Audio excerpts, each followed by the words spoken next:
Welcome to the weekly market recap with SC Securities. Let's have a look at some of the latest developments in Sri Lankan economy and financial markets.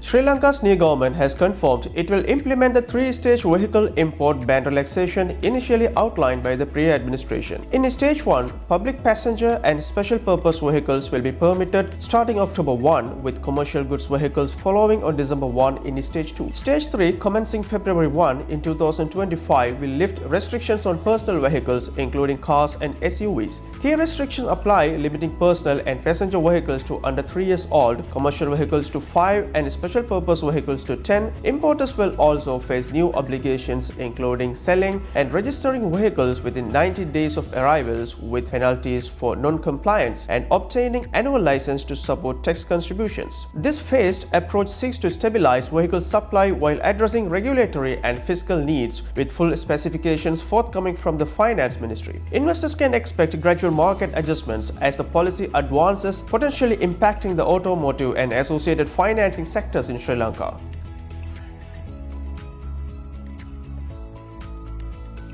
The Ceylon Chamber of Commerce is advocating for a comprehensive overhaul of the Sri Lanka customs and cargo clearance process to boost economic growth and enhance the country's role as major transshipment hub in South Asia. Recognizing the economic setback from clearance delays at Colombo port, the CCC proposes fast-tracking national single window platform, which would allow traders to submit documentation once for review by all relevant agencies. This move, alongside with centralized customs examination yard, aims to cut clearance times, ease port congestion, and streamline import-export process. The CCC also suggests adopting AI-driven risk management to prioritize inspections and further reduce delays, alongside public-private partnerships to drive innovations and infrastructure improvements. In tandem with these reforms, the CCC has introduced its Vision 2030 plan, a strategic framework designed to guide Sri Lanka towards sustainable, inclusive growth over the next 5 years. Vision 2030 emphasizes key economic areas such as healthcare, agriculture, education, and logistics, and recommends policy interventions in digitalization,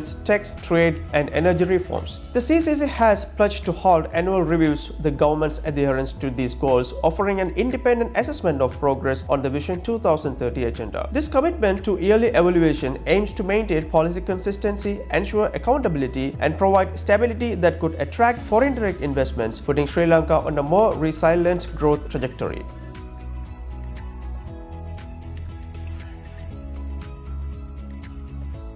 Access Medical Tracers Private Limited, a special purpose vehicle led by Access Engineering plc, has been awarded a build, operate, own contract to establish Sri Lanka's first cyclotron-based radiopharmaceutical production facility. This groundbreaking project, valued at $6.5 million, will produce fluorodeoxyglucose as an essential compound for cancer detection. Access Engineering holds a 60% stake, while other shareholders include Access International 20%, the Sri Lankan Atomic Energy Board 10%, and the Ministry of Health 10%. So the BOO agreement was signed on November 5 following a competitive bidding process with the Sri Lankan Atomic Energy Board and the Ministry of Health, setting the stage for the groundbreaking ceremony on November 8. This facility is expected to advance the nation's medical infrastructure for cancer diagnosis and may position Access Engineering as a key player in Sri Lanka's emerging healthcare sector.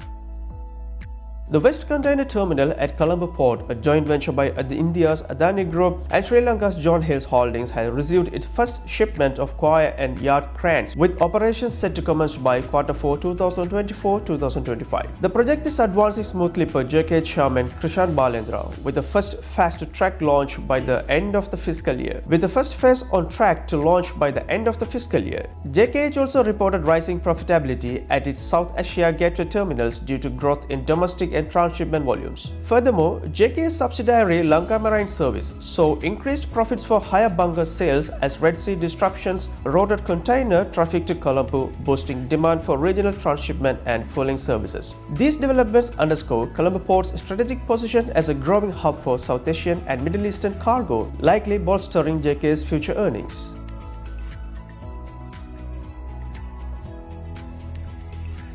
With the recent Treasury-bill auction, the 91-day T-bill rate stands at 9.37%. The 182-day T-bill rate stands for 9.70%, both showing an increase of 2 basis points, and the 1-year T-bill rate stands at 9.95%, which showed no change compared to the previous week.